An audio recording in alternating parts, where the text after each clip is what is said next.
అందరికీ నమస్కారం అండి. ఈ వీడియోలో అమ్మ పలికింది అనే ఓ కథ తెలుసుకుందామండి. ఒకానొకప్పుడు శాంభవీపురం అనే ఓ ఊరు ఉండేది. ఆ ఊరు నిత్యము కలకలలాడుతూ పాడి పంట, గొడ్డు గోద, పిల్ల పాపలతో అక్కడ నివసించే ప్రజలు సంతోషంగా జీవనం కొనసాగిస్తున్నారు. ఆ ఊరి జమీందారు కనకయ్య. ఆ ఊరిలో ఏ సమస్య వచ్చినా తానే ఆ సమస్యను పరిష్కరించేవాడు. ఒకరోజు ఆ ఊరి పూజారి రామాచార్యులు జమీందారు వద్దకు వచ్చి, మన ఊరిలో అమ్మవారి ఉత్సవాలు జరిపించాలనుకుంటున్నామయ్యా. మన ఊరి ప్రజల మంచి చెడులు బాగోగులు చూసుకునే మీరే అమ్మవారి ఉత్సవాలు స్వయంగా మీరే దగ్గరుండి జరిపించాలండయ్యా అంటాడు పూజారి రామాచార్యులు. అప్పుడు జమీందారు, అది నా అదృష్టమయ్యా. అమ్మవారు నా చేతుల మీదుగా పూజలు జరిపించుకోవడం అంతా అమ్మదయ్య. అమ్మ చల్లగా చూసినంత వరకు అమ్మ పూజలు మన ఊళ్ళో ఘనంగా చేసుకుందాము అంటాడు జమీందారు. అయితే ఈ కార్యక్రమంలో ప్రతి ఒక్కరూ పాలు పంచుకోవాలి. పోయిన సంవత్సరము చందాలు వేసుకుని పాత దేవాలయం స్థానంలో కొత్త దేవాలయం కట్టించుకున్నాము. ప్రజల సహకారం ఉంటే మనము ఏదైనా చేయగలం అంటాడు జమీందారు.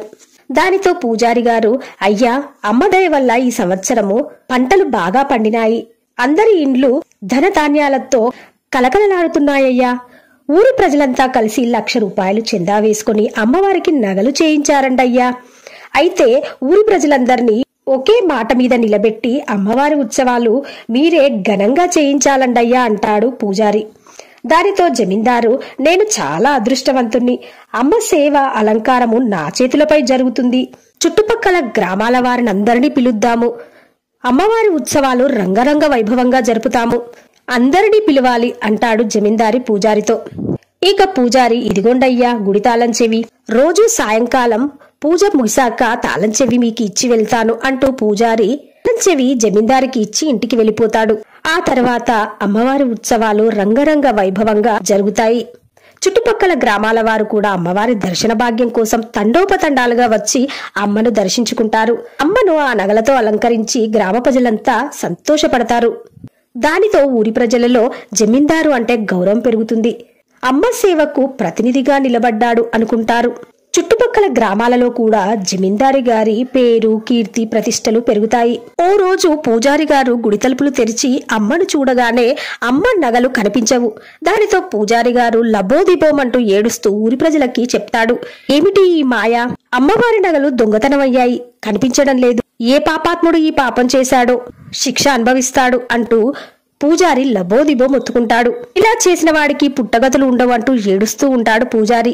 అది విన్న ఊరి ప్రజలు గుడిలోనికి వచ్చి అమ్మ నగలు లేవని చూసి బాధపడుతూ ఉంటారు. ఇంతలో ఆ వార్త జమీందారు గారికి తెలిసి గుడి వద్దకు పరుగు పరుగున వచ్చి, ఏమిటి ఇలా జరిగింది అమ్మా? నీ నగలు ఎవరు తీశారో తల్లి, ఇవే తెలియజేయాలి అని భక్తి శ్రద్ధలతో అమ్మకు చేతులెత్తి నమస్కరిస్తాడు జమీందారు. ఇంతలో అమ్మ నుండి ఓ శబ్దం వినిపిస్తుంది. అదేమిటంటే, మీలోనే ఒకరు నా నగలు దొంగిలించారు. చిన్న చిన్న దొంగతనాలు చేసుకునే పెంటయ్య ఈ నగలు దొంగిలించాడురా. వాడిని ఏమీ అనకు, వాడికి ఏమీ తెలియదు అంటూ అమ్మవారి నుండి వచ్చిన మాటలు విన్న జమీందారు వెంటనే పెంటయ్యను పిలిపిస్తాడు. పెంటయ్య, నాకు ఏమీ తెలియదు బాబుగారు. చిన్న చిన్న దొంగతనాలు చేసే మాట వాస్తవమే. అమ్మ నగలు దొంగిలించే అంత చెడ్డవాణ్ణి కాదయ్యా నేను. నాకేమీ తెలియదయ్యా అంటూ పెంటయ్య లబోదిబోమంటాడు. దానితో జమీందారు ఈ పెంటయ్యను, వీడిని గుడి లోపల వేసి తాళం వెయ్యండి. వీడు అబద్ధం చెప్పితే తెల్లార వరకు రక్తం కక్కుకొని చస్తాడు అంటూ పెంటయ్యను గుడి లోపల వేసి తాళం వేసి అందరూ వెళ్లిపోతారు. తెల్లవారి వచ్చి గుడి తలుపులు తెరిసేసరికి పెంటయ్య రక్తం కక్కుకొని చనిపోయి కనిపిస్తాడు. దానితో ఊరి ప్రజలు పెంటయ్య అబద్ధం చెప్పినందుకే అమ్మ శిక్ష వేసిందనుకుంటారు.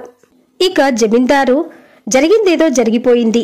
ఇలా గుళ్ళో అమంగళం జరగడం మంచిది కాదు మన ఊరికి.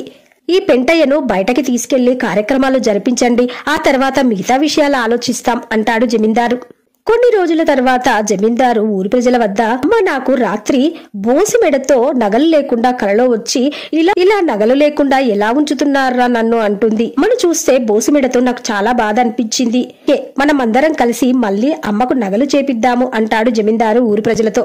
దానితో ఊర్లోని ప్రజలందరూ, అమ్మ మీద భక్తితో అందేముందయ్యా, నగలు చేపిద్దాము, అమ్మదయ్యుంటే అన్నీ ఉన్నట్లేనయ్యా అంటారు గ్రామ ప్రజలు. గ్రామ ప్రజలందరూ కలిసి మళ్లీ 1,00,000 రూపాయలు పోగు చేసి అమ్మకు అలంకరిస్తారు. మళ్లీ ఏడాది తిరిగే లోపే అమ్మ నగలు కనిపించకుండా పోతాయి. పూజారి మళ్లీ లబోదిబోమంటూ ఏడ్చుకుంటూ ఊరి ప్రజలకు చెప్తాడు. దానితో జమీందారు, దేవాలయానికి వచ్చి అమ్మను, అమ్మా నీవే చెప్పాలి, నీ నగలకు రక్షణ లేకుండా పోతుంది తల్లి, నీవే దొంగెవరో చెప్పు తల్లి అని అమ్మను ప్రాధేయపడతాడు.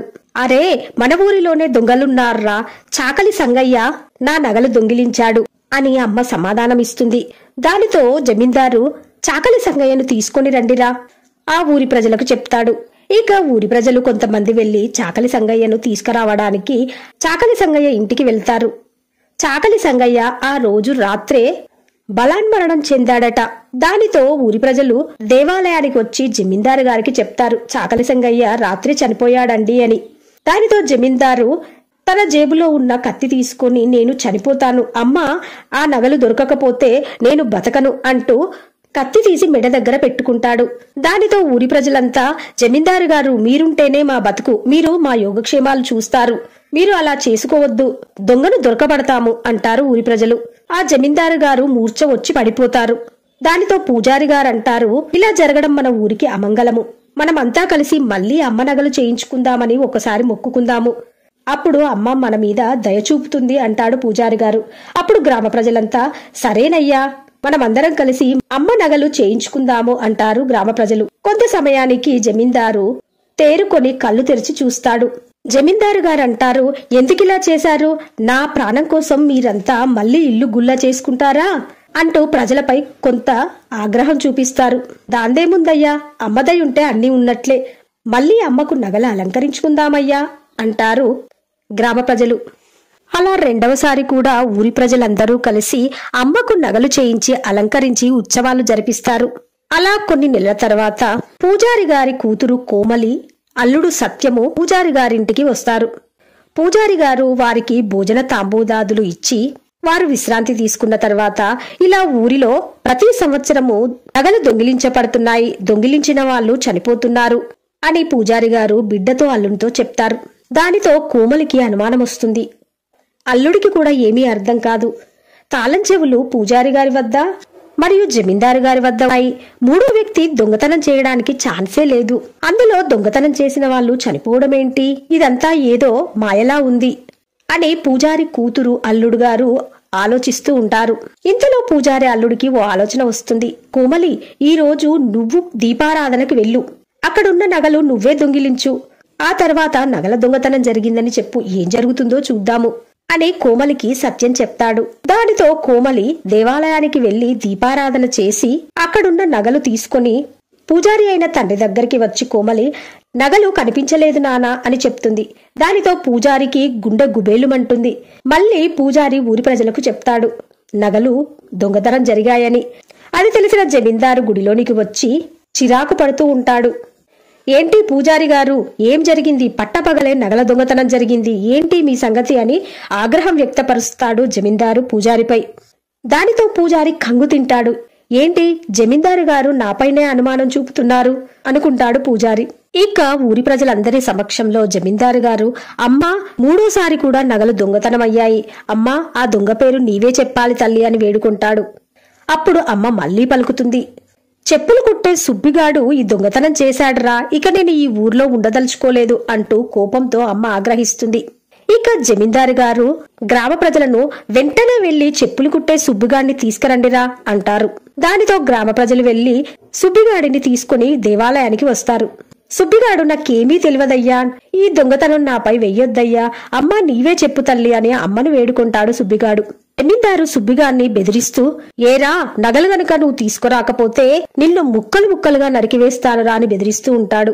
అప్పుడు పూజారి గారి అల్లుడు, అమ్మ అబద్ధం చెప్పింది, ఈ సుబ్బిగాడు ఆ నగలను దొంగిలించలేదు, ఎందుకంటే ఈ నగలను తీసుకున్నది నా భార్య కోమలి.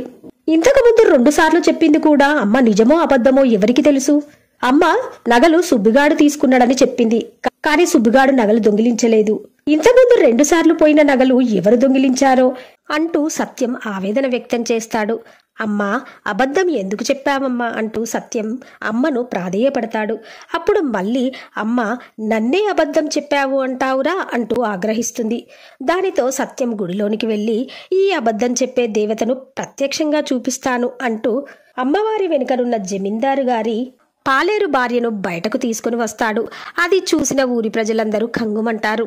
పాలేరు భార్య అందరినీ చూసి భయపడుతూ జమీందారు గారే నగలు దొంగిలించబడిన ప్రతిసారి నాతో ఇలా అబద్ధం చెప్పించారు, ఇందులో నా తప్పేమీ లేదు అంటూ భయపడుతుంది. నిజం బయటపడగానే జమీందారు అక్కడి నుండి జారుకుంటారు. ఇక సత్యం జమీందారు గారి ఇంటికి పరుగు తీస్తాడు. జమీందారు గారు నగలతో పరారవ్వడానికి సిద్ధంగా కనిపిస్తాడు.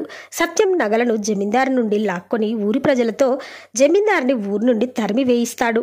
ఇక ఆ రోజు నుండి ఆ ఊరి ప్రజలు అమ్మవారి సేవలు చేసుకుంటూ అందరూ కలిసికట్టుగా ఉంటూ అమ్మవారి ఉత్సవాలు రంగరంగ వైభవంగా జరిపించుకుంటూ ఆ ఊరి ప్రజలు అమ్మ ఆశీస్సులతో సుఖ సంతోషాలతో జీవనం కొనసాగిస్తూ ఉంటారు.